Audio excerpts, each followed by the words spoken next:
The slap happened so fast I barely saw it coming. My name's Owen Mitchell, I'm 49, and that single moment just cost a $1.2 billion company everything they'd built over 22 years. Let me back up a bit.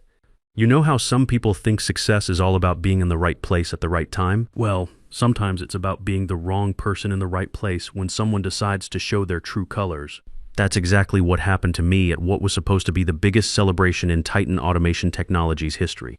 I'd been with Titan since the beginning, literally since we were 5 guys in a converted garage, trying to figure out how to make industrial robots talk to manufacturing systems without everything crashing every 20 minutes. Back in 2001, when most people thought automation was just fancy conveyor belts, we were building the backbone that would eventually run half the manufacturing operations on the East Coast. 22 years of my life went into that company. 22 years of 3 a.m. emergency calls when a production line went down at some factory in Ohio. 22 years of writing custom protocols that nobody else understood, but everyone depended on. I wasn't just an employee, I was the guy who made sure the lights stayed on, literally and figuratively. The night everything changed started like any corporate celebration you've ever seen. Titan had just gone public, hit that magical $1.2 billion valuation that gets everyone excited about early retirement and stock options. CEO Nolan Cooper wanted to throw a party that would make the tech magazines take notice. Crystal chandeliers hanging from a ballroom ceiling that probably cost more than most people's houses. Imported champagne that tasted like liquid gold, according to the catering staff. The kind of event where you shake hands, smile for photos, and pretend you belong with people who measure success in zeros. I wasn't supposed to be there, honestly. I mean, technically I got an invitation. They needed the founding team for the photo opportunities and investor schmoozing. But parties aren't really my thing, especially when there's work to be done. And that night, there was definitely work to be done. See, while everyone else was celebrating our IPO success, I was dealing with what we call a critical system migration in the business. Sounds boring, I know, but when you're responsible for industrial control systems that manage million-dollar production lines across 17 states, boring can quickly become catastrophic. We were moving our core manufacturing protocols to new servers, and the timing had to be perfect. One wrong move, one packet loss at the wrong moment, and factories from Michigan to Georgia would be dead in the water come Monday morning. So there I was, sitting in the corner of this fancy ballroom with my beat-up laptop, wearing what I always wear, khakis and a polo shirt. Not trying to make a statement, just comfortable clothes that don't get in the way when you're crawling around server racks or troubleshooting network issues at 2 in the morning. My thick glasses reflected the screen as I monitored data flow patterns, watching terabytes of industrial data move through systems I'd spent 2 decades building from scratch. The ballroom was packed with the usual crowd. Investors in $3,000 suits, board members with their perfectly styled wives, tech journalists hoping to catch the next big story. And right in the center of it all was Sophia Reynolds, Nolan's wife. Picture everything you'd expect from someone married to a newly minted tech billionaire. A designer gown that probably cost more than my truck payment, jewelry that could fund a small startup. And that particular kind of confidence that comes from never being told no by anyone who matters. Sophia had been making rounds all evening like she was running for office, accepting congratulations and praise like she'd personally coded every line of our automation software. Her little entourage of society friends followed her around, hanging on every word and laughing at jokes that weren't particularly funny. You know the type, people who think money automatically makes you interesting and important. I was deep into troubleshooting a latency issue between our Chicago hub and 3 manufacturing plants when I heard the distinctive click of high heels on marble floor, getting closer to my corner table. I didn't look up right away. When you're dealing with industrial control systems that keep production lines running, you don't break focus for small talk. The migration was at a critical phase, and I had about 200 megabytes of protocol updates that needed to complete before midnight, or we'd have some very unhappy clients come Monday. "Excuse me," came this sharp voice from somewhere above my laptop screen. "I need you to get me a glass of the Chateau Margaux. The 2010, not the 2012. And make sure it's properly decanted. I can tell the difference." I glanced up from my screen and found myself looking at Sophia Reynolds, standing there with her arms crossed and one foot tapping impatiently like I was supposed to jump up and salute. Her little circle of friends had positioned themselves behind her, all watching with these amused smiles like they were about to witness something entertaining. "Ma'am, I think you've got me confused with the waitstaff," I said, keeping my voice level and polite. "I'm Owen Mitchell, Senior Systems Architect. I'm handling a critical network migration right now that can't really wait. The temperature in our little corner of the ballroom seemed to drop about 15 degrees. Sophia's expression went from mildly annoyed to genuinely outraged in the space of about 2 heartbeats. Her friends started whispering behind their hands, and I could see this was about to become one of those situations that gets remembered for all the wrong reasons. "Do you have any idea who I am?" she said, her voice getting that dangerous edge that means someone's about to do something they'll regret. "Not really," I replied, turning back to my laptop screen where a progress bar was showing 73% complete on a particularly crucial database sync. "And honestly, I've got about 500 manufacturing workstations, depending on this migration, completing without any packet loss. So if you'll excuse me." That's when it happened. The slap came so hard and fast that my head snapped sideways, nearly knocking my glasses clean off my face. The sound echoed through that fancy ballroom like a gunshot. Every conversation stopped mid-sentence.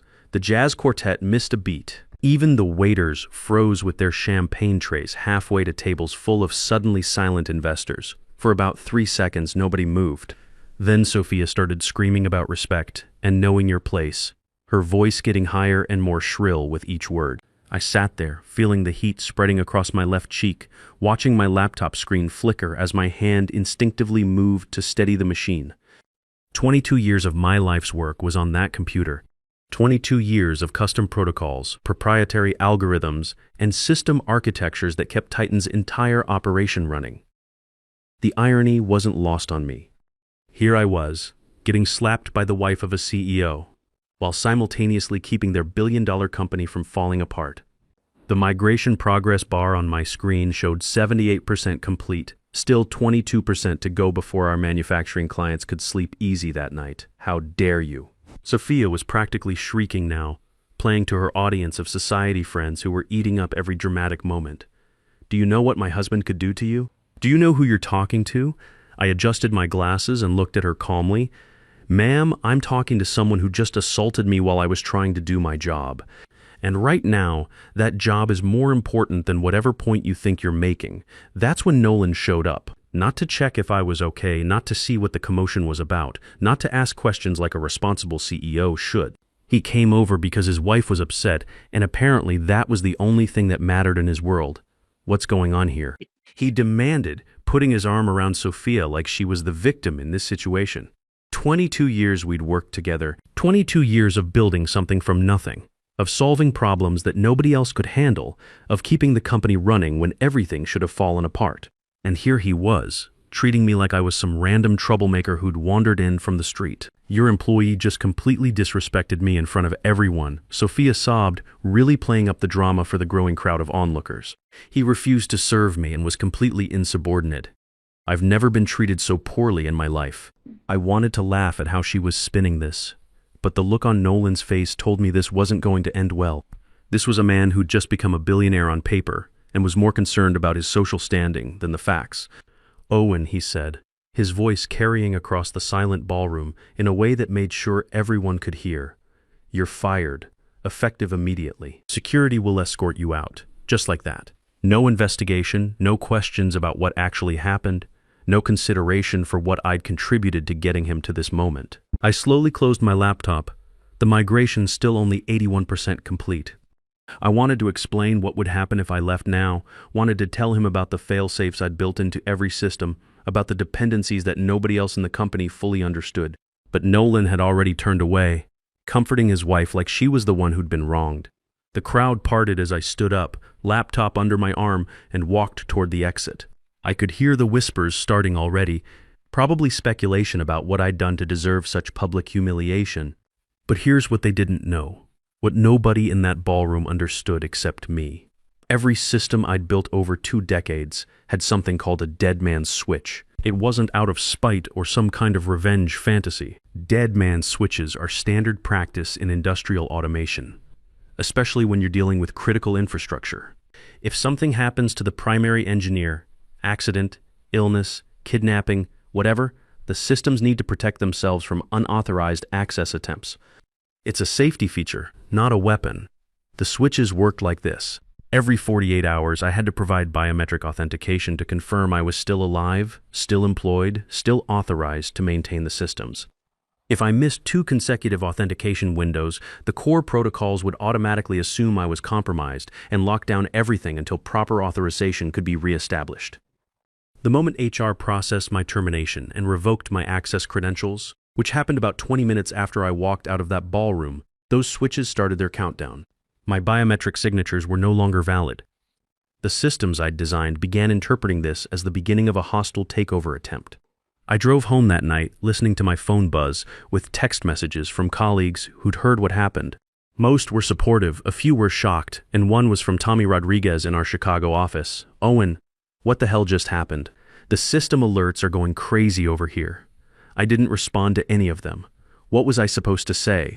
That I'd just been fired for refusing to serve wine to my boss's wife? That 22 years of loyalty and expertise had been thrown away because of someone's bruised ego? That come Monday morning, Titan Automation was going to learn exactly how much they didn't know about their own company. Saturday was quiet. Sunday, I started getting calls from other engineers asking technical questions about systems they'd never had to touch before. I let them go to voicemail. By Sunday night, I was getting calls from shift supervisors at client facilities reporting unusual error messages in their control systems. Monday morning hit Titan like a freight train going full speed into a brick wall. The first production line threw a critical error at exactly 6:47 a.m. at an automotive parts plant in Detroit. By 7:15 a.m., a pharmaceutical manufacturing facility in North Carolina was reporting complete system lockouts. By 8 a.m., 3 major clients were on the phone demanding immediate explanations for production delays that were costing them thousands of dollars every minute. By 9:30 a.m., Nolan was calling an emergency meeting with his engineering team, all those hotshot MIT graduates and Stanford PhDs he'd been hiring to modernize our operations. I heard about it later from people still on the inside. Picture a conference room full of million-dollar talent staring at error messages they couldn't understand, watching their company's reputation disappear in real time. "What exactly are we looking at here?"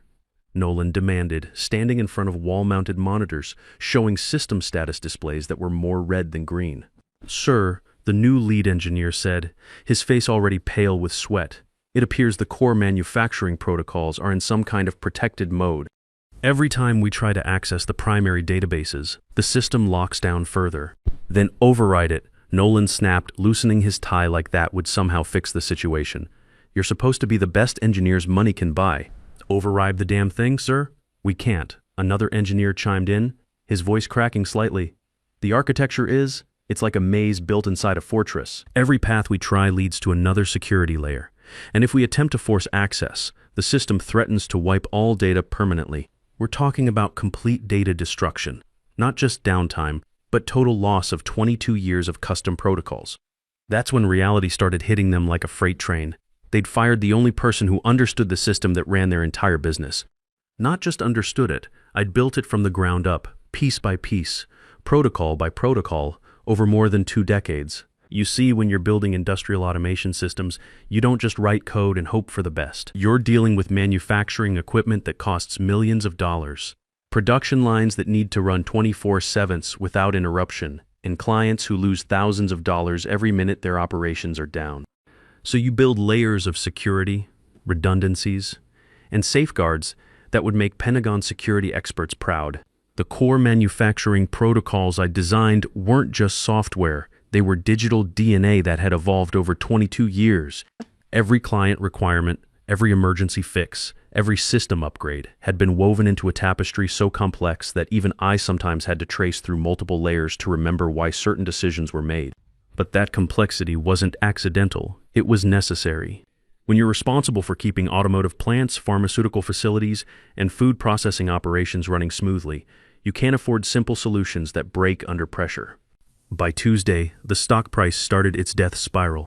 Titan's shares dropped 18% in the first hour of trading as word spread that the company was experiencing technical difficulties that were affecting client operations. By Wednesday, 3 major manufacturing companies that had contracts worth over $200 million combined, were threatening to terminate their agreements if normal operations weren't restored immediately. That's when Nolan started making desperate phone calls. First to headhunters, trying to find someone who could reverse engineer my work. then to consulting firms that specialized in industrial automation. Finally, to former employees who might have some insight into the systems I'd built. The problem was, I'd been the only constant through 22 years of growth and change. Other engineers had come and gone, some promoted to management, others lured away by better offers, a few who just couldn't handle the complexity of what we were building. But I'd been there through everything, the sole keeper of institutional knowledge that couldn't be documented in any manual or training program. Thursday brought the crisis to a new level.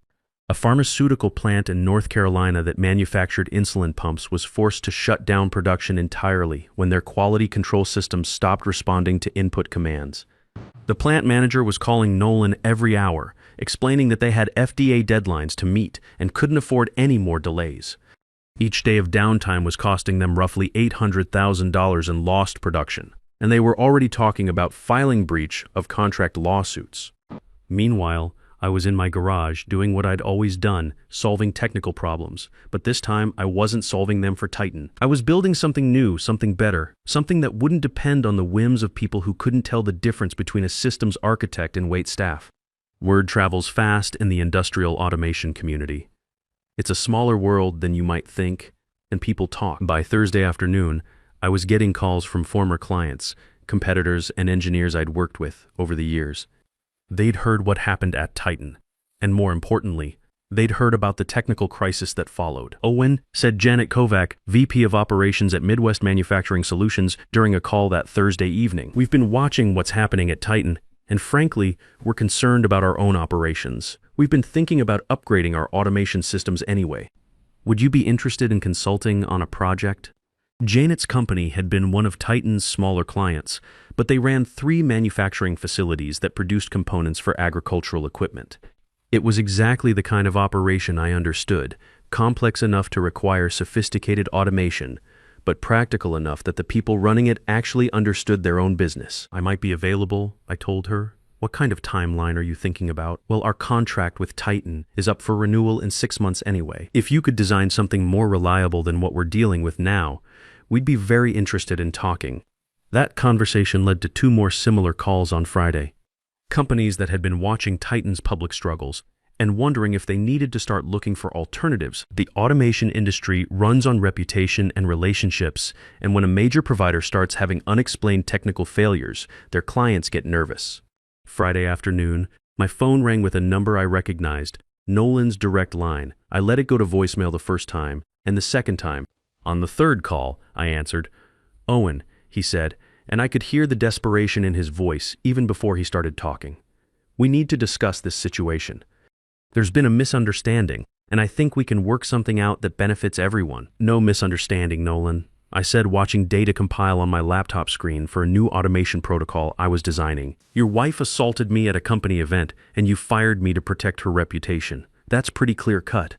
Look, whatever you want, salary, equity, a VP title, whine us, we can make it work. The board is breathing down my neck, and our clients are talking about jumping ship. Just tell me what it'll take to get you back here and fix this. I had to admire his directness, even if it came about 6 months too late. It's not about money, Nolan. It's about respect. You made it clear last Friday night where I stand in your priorities. That was. Sophia was having a bad night. She's been under a lot of stress with the IPO and everything. She didn't mean anything personal. She slapped me across the face in front of 200 people because I wouldn't serve her wine. How exactly is that not personal? There was a long pause on the other end of the line. Then I heard another voice in the background, Sophia, demanding to know who he was talking to. A moment later, she was on the phone. Owen Mitchell, she said, her voice sharp enough to cut glass. I don't know what you did to our systems, but you better fix it right now. I'm warning you, if you don't come back and repair whatever damage you've caused, I will personally see that you're sued for sabotage and corporate espionage. I hung up and blocked their number. Some bridges aren't worth rebuilding, especially when the people on the other side are the ones who burned them down in the first place. The collapse happened faster than anyone expected, even me. Within 3 weeks of that phone call, Titan's automation systems were failing across the board. Manufacturing plants from Detroit to Atlanta were reporting cascade failures. When one system goes down, it triggers problems in connected systems, which triggers more problems. And suddenly you've got a domino effect that nobody can stop. The automotive plant in Detroit had to halt production entirely when their robotic assembly line controllers started giving conflicting commands. Picture million-dollar robots trying to install car doors upside down because the positioning protocols couldn't communicate with the quality control sensors. The plant manager told the local news that each day of downtime was costing them $1.2 million in lost production. But it wasn't just one plant. A food processing facility in Ohio that packaged everything from breakfast cereals to frozen dinners was forced to switch to manual operations when their contamination detection system stopped responding. The FDA was asking questions, insurance companies were making phone calls, and lawyers were filing preliminary paperwork for what would eventually become a class action lawsuit. By the end of the month, Titan had lost contracts worth over $800 million. Not just delayed contracts or renegotiated deals, completely terminated agreements with penalty clauses that added insult to injury. The stock price went from $47 per share on IPO day to $8.57 in 4 weeks. Investors were demanding explanations that Nolan couldn't provide without admitting that his entire operation had depended on one person he'd fired over a social embarrassment. The board called an emergency meeting and voted Nolan out as CEO. The official statement talked about strategic differences and new direction, but everyone in the industry knew what really happened. You don't lose 90% of your company's value because of strategic differences. You lose it because you don't understand your own business well enough to know who's actually keeping the lights on. Meanwhile, I was building something better in my garage. Not out of revenge, but because that's what engineers do. We solve problems. The automation industry needed systems that were more reliable, more secure, and better documented than what most companies were using. I had 22 years of experience in what worked and what didn't, and now I had the freedom to build it right from the beginning. Janet Kovac's company became my first official client. They signed a $2.3 million contract for me to design and implement a complete automation overhaul for their 3 facilities. The work was challenging in all the right ways, complex enough to be interesting, practical enough to deliver real value, and managed by people who understood that good engineering takes time and costs money up front, but saves both in the long run. Word spread quickly through the manufacturing community. Engineers who'd worked with me at Titan started calling, asking if I needed help with the growing workload. Tommy Rodriguez from our old Chicago office was the first to jump ship, followed by Sarah Carver from operations. Then Mike Peterson from systems integration. Within 6 months, I had a team of 8 people working out of a converted warehouse space, all of us equity partners in Mitchell Industrial Solutions. The business grew organically. The way good businesses should. We didn't chase venture capital or try to become the next billion-dollar startup. We focused on solving real problems for real companies, building systems that worked reliably and could be maintained by normal human beings. Our clients paid their bills on time, recommended us to their colleagues, and treated us like partners rather than vendors. A year after that gala, I ran into one of Titan's former board members at an industry conference in Chicago. He told me the whole story of what happened after I left. How the consulting firms they hired couldn't make sense of my architecture. How they eventually had to rebuild everything from scratch, which took 18 months and cost over $50 million. How most of their major clients had moved to competitors during the downtime. We should have handled that situation differently, he admitted over coffee. Nobody realized how much institutional knowledge walked out the door with you. I didn't gloat or say I told you so. What was the point? The whole situation had been a learning experience for everyone involved, just an expensive one for some people. 2 years later, Mitchell Industrial Solutions was doing $15 million in annual revenue with 25 employees and clients across 3 states. We weren't trying to take over the world. We were just doing good work for people who appreciated it. The company culture was exactly what I'd always wanted. Skilled professionals treating each other with respect, solving interesting problems, and building something that would last. I heard through the industry grapevine that Nolan eventually found work as a regional sales manager for a software company in Phoenix. Nothing wrong with that. Sales is honest work. And maybe he learned something about the difference between managing people and actually understanding the business they're in. As for Sophia, I honestly don't know and don't care. Some chapters in your life are better left closed. These days, when I'm training new engineers, I tell them this story. Not to scare them, but to remind them of a few important truths about our profession. First, technical expertise gives you more power than you might realize, but it's also a responsibility. When people depend on systems you've built, you have an obligation to build them right and document them properly. Second, respect is a two-way street. You can't demand loyalty from people you don't treat with basic human dignity. And if you're in a leadership position, your personal relationships and social status will never be more important than the people who actually do the work that makes your success possible. Finally, no matter how secure your job seems, always keep your skills sharp and your professional relationships strong. You never know when you might need to start over, and when that day comes, your reputation and abilities are the only things you can really count on. The automation industry has changed a lot in the past few years. New technologies, new approaches, new companies trying to disrupt everything that came before. But the fundamentals haven't changed. Good engineering requires experience, patience, and respect for the complexity of real-world problems. Those qualities can't be bought or downloaded or outsourced. They have to be earned through years of solving problems and learning from mistakes. That's how a $1.2 billion company collapsed, because someone's wife couldn't tell the difference between a waiter and the guy who kept their entire operation running. Sometimes the quietest person in the room is the one with the most power. They just don't feel the need to prove it until circumstances force their hand. In the digital age, true power doesn't belong to the person with the biggest title or the fanciest office. It belongs to the person who understands the systems that everyone else depends on, but nobody else can fix. Remember this: you can fire an employee in 5 minutes, but it can take decades to rebuild the knowledge that walks out the door with them, and some knowledge can never be replaced at all.